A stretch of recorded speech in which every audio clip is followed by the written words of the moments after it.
Welcome back to another episode of Crowd Control, and oh, what a week we have this week. It's too big of a week. In fact, this week is so big. We're not even going to talk about the games. We're not even going to talk about the games. In fact, we're actually not going to talk about the games. There are three big games as we proceed to talk week. About the games. And the reason we're kind of doing it this way, well, three of the big games, three of the giant tentpole games. The elephants in the room. Yeah, we're doing separate videos on, so we're going to have a ton of content on these games. Yeah. So we thought they'd be worth mentioning, but we kind of want to use this to spotlight maybe some of the smaller projects, but we can't ignore the giant ones. With that all said, those giant ones are, drum roll please, I'm kidding, don't do a drum roll. He is. Okay. Dice Throne, Marvel Dice Throne, X-Men, missions, all the things that you've been seeing about on our channel, on other channels. I'm sure all you Dice Throne fans out there are rabid to see the entire campaign. Oh yeah, there's going to be a ton of stuff. We've been having a lot of fun playing, streaming, filming videos on Dice Throne. There's a lot of Dice Throne content on our channel. 100%. Witcher, Path of Destiny. Yep. This is another big one, giant IP. This is from Go On Board. It's a follow-up, but a very different game than The Witcher Old World that we've had a chance to play. Again, have some other content on that, so check that out. And then finally, Ezra and Nehemiah. This is a beast of a Euro from Garfield Games. It's probably... we keep saying this game? Every time they put out another game. We're saying like, I think this is their heaviest. That's also what they've said too, though. No, and I do or think at least they've implied. It is pretty heavy. It's pretty long. Yeah. It's got a lot of things going on. Yep. It's got two names in it, Ezra and Nehemiah. They were thinking about just doing Ezra.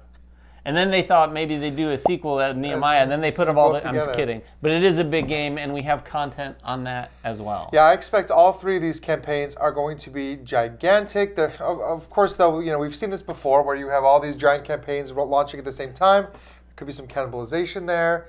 I don't know. Who knows?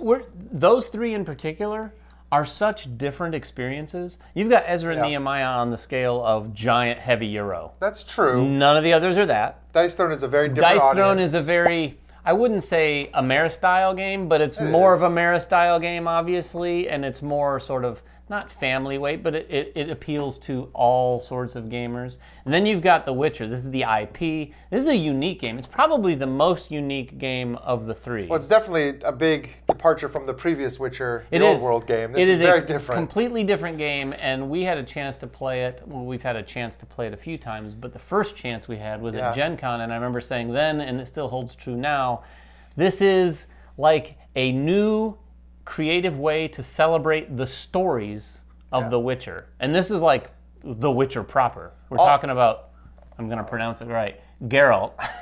Not Gerald? Not Jerry.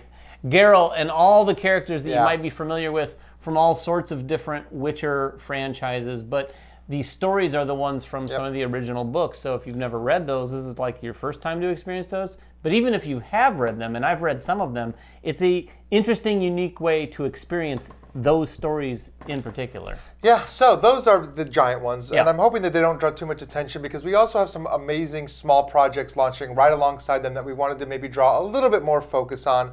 The first one I want to talk about is actually running right now, and it's actually already doing pretty well. And this is the smallest of the ones we're going to talk about. This is literally the smallest. Well, it's called 99 Ninjas. Yes. That might be the most numbers in Probably the title. Bigger than One Ninja, but it's a small game. It is a small box game. It's a small box two-player game, and it's an abstract game. It's super interesting. In fact, I've not seen a game quite like this before. You're laying out these tiles on a board, and then you're each taking turns placing transparent tiles on top of those. And transparent cards. Cards, real effectively, yeah, to try to like cover different symbols and surround Daimos to score points. But it's a two-player game, and there's these three clans, and you're kind of influencing what these three clans are doing. You can even swap clans. Yeah, you can even swap which clan, and there's a neutral clan that's available for players to swap between. And then you're doing some things in secret to kind of influence one way or the other, and you're competing for influence on these three different clans, which are worth different points. It's very interesting setup. Yeah, there's this board over to the side that represents the three clans, and it has kind of like a tug of war back and forth on those. And you need to win 2 of the 3 of those at the end of the game to win. During the game, those things will move up and down, and then also during the game, you're going to collect some things that you can spend at the end in private. You put them up there, and this is where I think the real mind games happen, is because you might be able to put a lot of them on one and really pull one thing back in your favor, or spread them out. It all depends on what your opponent's going to do, and they're thinking like, oh, I bet he's going to do this. So it has one last little thing there where it kind of like really changes things up. I'm looking forward to trying the game out. It looks like a really smart abstract puzzle. Great, I mean, again, 2-player game, right? Not that we have too many, like, we have good ones, but there's always room for more 2-player games, I think. 100%. Ryan, do you know why else this is a big week in crowdfunding? Or at least for crowd control? Why? Oh, because we have a special guest today? We have a special guest. Now, no offense to all the other special guests we've had a lot of really good We've special had a lot of guests. fantastic special guests. This week, we have one of the first content creators that I ever watched when I started playing board games. This is Rhado. Yeah. Himself is here to talk about what he's looking forward to. Actually, to be quite honest, I'm not sure what he's going to talk about. Is he going to run us through something, though? He's going to run us through some crowdfunding. Don't know that I don't know that we paid for a full run through. We didn't pay him at all. He's doing this out of the kindness of his heart. But here he is to talk about what he's looking forward to or anticipating or excited about in crowdfunding. Hey, everybody. Hey, Ryan. Hey, David. Thanks for having me on this show. Long-time listener, first-time caller. Really excited to be here. Although, man, I don't know what to do. I'm sure you guys have seen this as well. There are so many crowdfunding games. It's near the end of the year. Things are supposed to slow down. But I've got so many things I could talk about today. I don't even know where to start. I mean, Firefighters on Duty, Project Elite's co-op sci-fi gameplay brought into the real world, brilliant. Kalimala, a second edition with new art from Ian O'Toole. Mons vs. Mages, out Pokemon's Pokemon as far as I'm concerned. Critter Kitchen, the follow-up to Flamecraft, hello. Ezra Nehemiah, the latest from Garphill Games. Wondrous Creatures, the follow-up to Life of Amazonia. Nocturne, the latest from Flat Out Games. You know, the Cascadia people. Cargo Empire, the game that makes me completely reevaluate my opinion about Pick Up and Deliver and what it could be.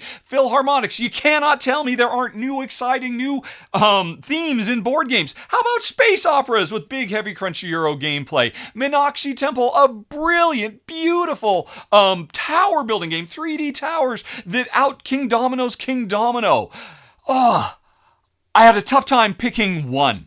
But if there can be only one, right now, it's got to be Escape Room Tycoon, which I've got right here on the table. So let me just tell you a little bit about this one, which should be launching in mid-November, I believe. What have we got? Well, this answers that age-old question. What do you get if you cross Gallerist from Vita Lasarda, Shipyard from Vladimir Succi, and Zularetto from Michael Schacht? You get a big, beautiful baby, huge, complex business simulation, although at its core, it's a really simple worker placement game where on my turn, I'm going to send one or more of these little cubes out to one of 3 locations. Each location has 2 different actions you can do, and we are doing our best to run the best escape room in town. So you can come over here and do some R&D to invest in getting more themed rooms that cost a lot of money and various upgrades, technology. You have to hire actors, but the more of these you've got, the more groups you can bring in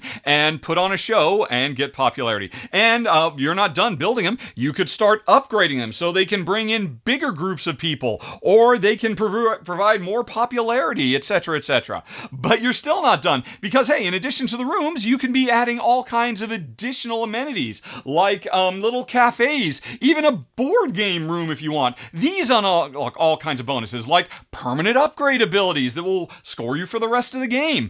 But the most important actions you can be doing with your cubes is filling up these waiting vehicles with die-hard aficionados. And not for nothing, they look so cute. This is a fan of horror escape rooms. And this is one who loves fantasy-based ones. None shall pass, he keeps shouting. Anyway, over time, when you bring these guys and gals and potential customers into these vehicles, once a vehicle fills up, if you've got a spare room, like Zularetto, you can say, hey, everybody's been contributing to this vehicle, but I'm going to be the one that takes it, and I'm going to decide, well, hey, I've got 2 horror fans. Let me put them in my brand new horror attraction I've got going. And they will start trying to escape from the escape room. Of course, they're going to need a host, and over the course of the game, I can hire more hosts who have all kinds of cool special powers as well. But the interesting thing is, once this room starts going,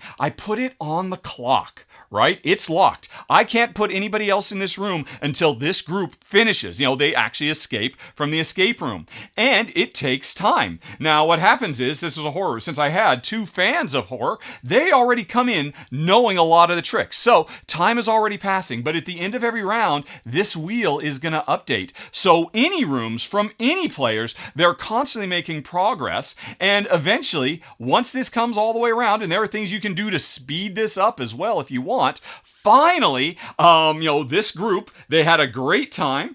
I clear this out so I can bring another group in, and I trigger other bonuses from this room as well. So the bigger an operation, the more rooms you can be having if you've got enough employees to keep people happy. But every step of the way, there's always new groups of people showing up, and everybody is contributing to that. I've just scratched the surface. There's objectives that are constantly updating. There are, peaks and valleys in what types of customers. And you can see right from the get-go how things are going to be later in the game. So there's lots of long-term planning. The more people go to a given worker placement spot, the more expensive it gets. But you can earn overtime tokens, so you can still muscle your way in. If you need desperately to, invest in some advertising or a social media campaign that makes given rooms more valuable. The game is chock-a-block full of really cool ideas, like the best of Vita Lasarda, and I have really been enjoying my time with it. That is Escape Room Tycoon. And let me know what you think, guys. Again, thanks for having me on. I'll throw it back to you now. Have a good day, everybody. Talk to you later. So long. Bye-bye. Yeah, so glad to have Rhado. Thank you so much. Big fan. In fact, before Rhado did content creation, he did video game design and designed one of my favorite video games of all time, which was Brink. Oh, you liked Brink? I was all in on Brink. My college roommate and I played so much Brink. It's so funny that you say that. I actually, in my past career and his career, we once had a phone call together. That's funny.